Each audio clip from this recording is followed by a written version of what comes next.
नमस्कार दोस्तों, एक बार फिर से आप सभी का स्वागत है हमारे अपने चैनल पर। आज के इस वीडियो में मैं आपसे डिस्कस करूंगा टीजीटी साइंस की प्रिपरेशन कैसे की जा सकती है। तो चलिए शुरू करते हैं। तो इसमें स्पेशली मैं टीयर 2 की बात करूंगा, क्योंकि टीयर 1 की मैंने बात कर रखी है, वो सबके लिए कॉमन है। आप अगर वो वीडियो को नहीं देखें तो ज़रूर देख लीजिएगा। अब बात करते हैं टीयर 2 साइंस की, क्योंकि ये आपका सब्जेक्ट स्पेसिफिक नॉलेज है जो आपसे पूछी जाएगी। तो सबसे पहले आप सिलेबस को खोल लेंगे। बिना सिलेबस के कोई तैयारी नहीं होती है। तो अगर आप सिलेबस को देखेंगे तो इसमें जितने भी सेक्शंस हैं, एक बार मेरे साथ में आप सिलेबस को ज़रूर देखिएगा। तो देखिए, effect of current, light, sources of energy, motion, gravitation, flotation, sound, matter, ये सारा का सारा सिलेबस क्लास 9th और 10th की एनसीईआरटी का है। ठीक है, डिलीटेड वाली एनसीईआरटी के पहले वाले भी कुछ सेक्शंस हैं जो इसमें दिए हुए हैं, तो वो भी आप ध्यान से देख लेना। तो आपके पास एनसीईआरटी होनी चाहिए सबसे पहले। आपके लिए जो भी गीता, बाइबल, कुरान है, एनसीईआरटी है।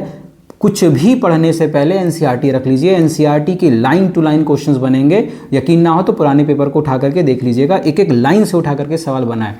आप पढ़ सकते हो 6th, 7th, 8th की भी। अगर आपका बेस बहुत ज़्यादा कमज़ोर है तो आप 6th, 7th, 8th को पढ़ सकते हो, पर आपका ठीक ठाक बेस है, आप सीधे 9th और 10th में चले जाइए। जनरली जो दिक्कत आती है टीजीटी साइंस के कैंडिडेट्स को, वो आती है फिजिक्स में, क्योंकि बायोलॉजी अच्छी होती है, क्योंकि वो ऑलरेडी पीजीटी बायोलॉजी और बाकी चीज़ की प्रिपरेशन कर रहे होते हैं, तो बायोलॉजी में कोई प्रॉब्लम आती नहीं है। और साइंस भी लगभग लोगों का ठीक होता है। बायोलॉजी बैकग्राउंड के लोगों का जो केमिस्ट्री होती है वो लगभग ठीक होती है। फंसता है मामला फिजिक्स का। तो उसके लिए आप अपना बेस तैयार करोगे 9, 10 से, और बाकी एनसीईआरटी फिर भी पढ़ लेना आपको, क्योंकि बहुत सारे जो एक्सपीरियंशियल बेस्ड क्वेश्चंस वगैरह, केस बेस्ड पूछे जा रहे हैं, वो यहीं से पूछे जाएंगे आपको। ठीक है, जो आपके पेपर 1 में भी काम आएगा। तो आप जब ये सारे चैप्टर्स को देखोगे, life process, control, coordination, reproduction, ये सब 9th और 10th का सिलेबस है। तो भाई एक बार आपको क्या करना है, 9, 10th की एनसीईआरटी को कवर करना है। और एक चैप्टर को लेकर के बहुत लंबे दिन तक नहीं बैठ जाना है, क्योंकि पूरी 9, 10th की एनसीईआरटी अच्छी खासी लेंदी है, मतलब इतनी छोटी भी नहीं है। तो कोशिश करना है कि आपको एट अ गो जब आप एक बार बैठिए तो एक यूनिट को ख़त्म करने की कोशिश करिए। जैसे उदाहरण के तौर पर बता रहा हूँ कि अगर आप क्लास 10th की फिजिक्स उठाएंगे तो फिजिक्स में 4 चैप्टर आपके हैं। तो आप में नेचुरल फिनोमेनन में आपका आ गया लाइट आ गया, और उसमें कुछ आपका आ गया ह्यूमन आई वाला चैप्टर आ गया। एक बार बैठो, ख़त्म करो। एक बार में बैठने पर एक यूनिट ख़त्म करनी है, ये टारगेट लेकर के चलना है ना। तो 9, 10th आपको पूरा टारगेट कोशिश ये करना है कि महीने भर के भीतर में आपका ये पूरा ख़त्म हो जाना चाहिए।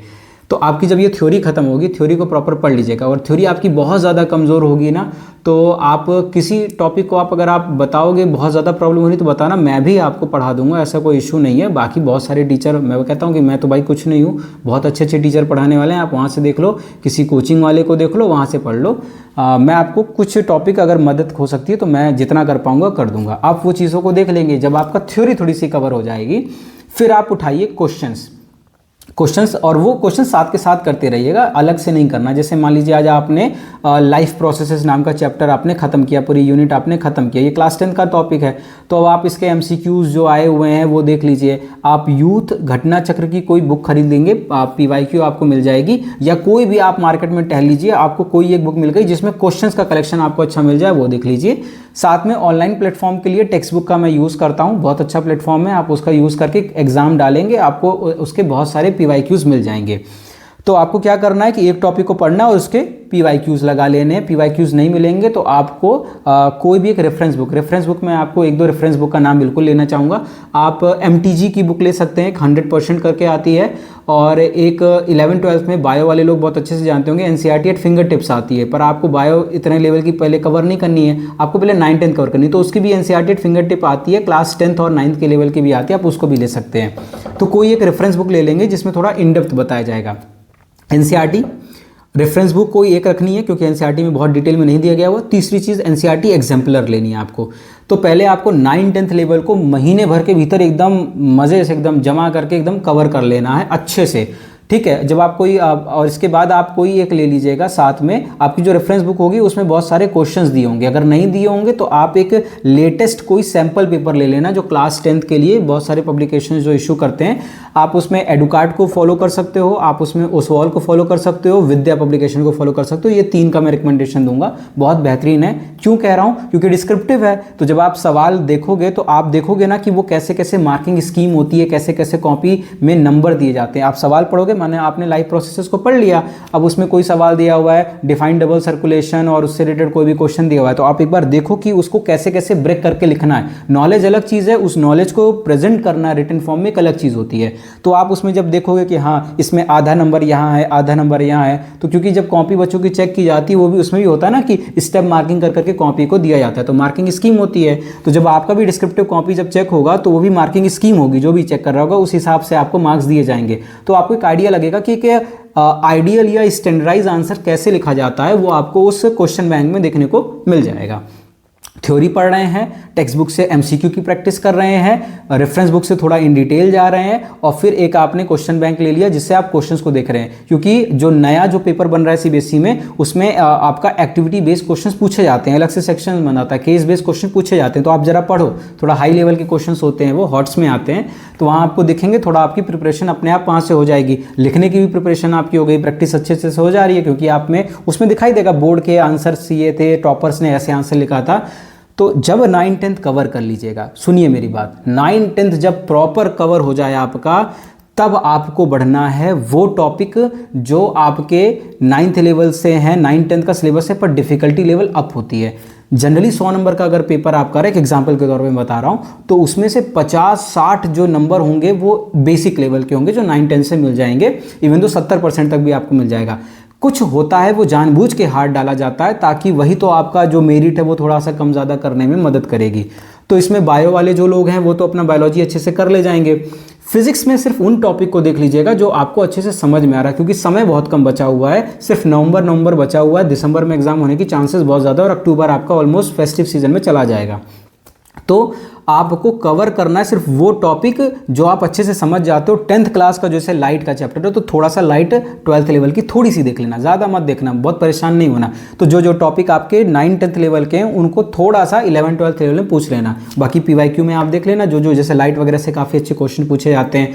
तो कुछ टॉपिक्स को आपको 12th पढ़ना है, सब नहीं पढ़ना। बहुत सारे लोग सीधे 12th में लग गए हैं पढ़ने को। देखिए पेपर आता है, मैं बता रहा हूँ, लेकिन आपको टीजीटी होना है, तो टीजीटी के लिए पहले 9th-10th अच्छे से कवर कर लेना। और डिस्क्रिप्टिव में मेरी बात याद रखना कि आपको बहुत हाई लेवल के क्वेश्चंस नहीं मिलेंगे, आपकी राइटिंग एप्टीट्यूड को चेक किया जाना है, और वो 9th-10th लेवल की होगी, अच्छे से कवर कर लेना। सीबीएसई के पुराने पेपर से बेहतर कोई आपकी प्रैक्टिस नहीं करवा पाएगा, ठीक है। और टीजीटी साइंस की मैं लिटरली बता रहा हूँ, कोई एक कोचिंग यूट्यूब पे नहीं है जो प्रॉपर तरीके से कवर कराती हो सकता है कि उसमें बायोलॉजी बहुत अच्छी पढ़ाई जाती होगी, किसी में केमिस्ट्री, किसी में फिजिक्स, लेकिन तीनों जगह कोई नहीं पढ़ाया जाता होगा। मैं बता रहा हूँ अपना एक्सपीरियंस, कहीं कोई कोचिंग नहीं है, आप ही अपने कोचिंग वाले हो जो आप कर सकते हो। कहीं कहीं आपको मदद लगेगी तो मैं मदद कर सकता हूँ, जितना मेरे पास नॉलेज है मैं आपकी कोशिश करूँगा मदद करने की, तो आप देख सकते हैं। इसके बाद वो टॉपिक्स आप 12th से कवर कर लेंगे। कुछ नहीं करना, सिर्फ प्रैक्टिस, सिर्फ प्रैक्टिस, सिर्फ प्रैक्टिस, बस। देखो टीचिंग लर्निंग प्रोसेस एक होती है, पढ़ो, अपने आप को इवेलुएट करो, फिर एक स्ट्रेटजी बनाओ और फिर काम करो। सबने माइक्रो टीचिंग किया तो वैसे वाला ही काम है कि पढ़ना है, फिर उसके बाद उसको इवेलुएट करना है, फिर फीडबैक ले लेना है, फिर अपने आप को फिर वापस से ये प्रोसेस चलनी है, ठीक है। पढ़ो, सवाल लगाओ, नहीं समझ में आया उस थ्योरी को कवर करो, फिर पढ़ो, ऐसे करते चले जाओ। थ्योरी बहुत ज़्यादा भी पढ़ने की आवश्यकता नहीं है, और Tier 2 आपका जो लिखने की प्रैक्टिस है तो उसको अच्छे से करते रहना, और बाकी जो सोर्सेज मैंने बताए हैं वो क्लियर होंगे आपको। एक बार शॉर्ट में बताता हूँ ताकि कंक्लूजन हो जाए। आपको लेनी है NCERT 9th-10th की, और अगर बेस बहुत ज़्यादा कमज़ोर है तो 6, 7, 8 को पहले कवर कर लेंगे, फिर 9th-10th में जाएंगे, ठीक। इसके बाद आपको क्या करना है, NCERT एग्जाम्पलर ले लेनी है, बिल्कुल उसको लेकर के रखना, क्योंकि वो अच्छे लेवल के आपको MCQ वगैरह उसमें मिल जाते हैं।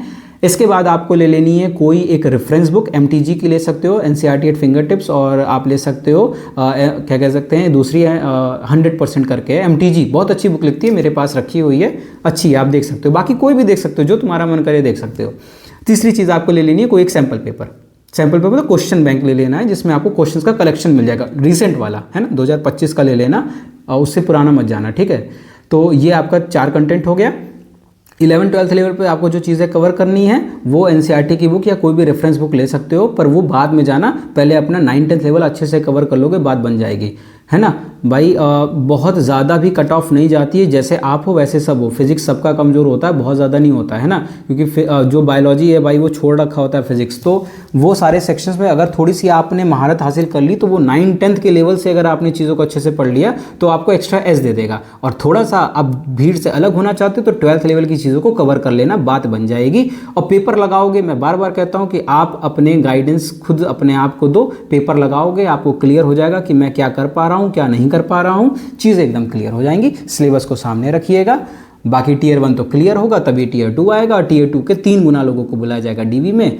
तो बस ये आपकी प्रिपरेशन की स्ट्रेटजी रहेगी मेरे अकॉर्डिंग। बाकी मैं कहीं नहीं कहता हूँ कि मैं ही सबसे अच्छी स्ट्रेटजी बता रहा हूँ, और भी आप कहीं देख सकते हैं, बट ये मेरा एक्सपीरियंस था, इसी के बिहाफ पे हम लोगों ने भी अपनी तैयारी किया था। और यही है, बाकी और कोई आपको क्वेरी होगी तो आप मुझसे बेशक पूछिएगा। और वीडियो को अंत तक देखने के लिए आप सभी का बहुत बहुत धन्यवाद।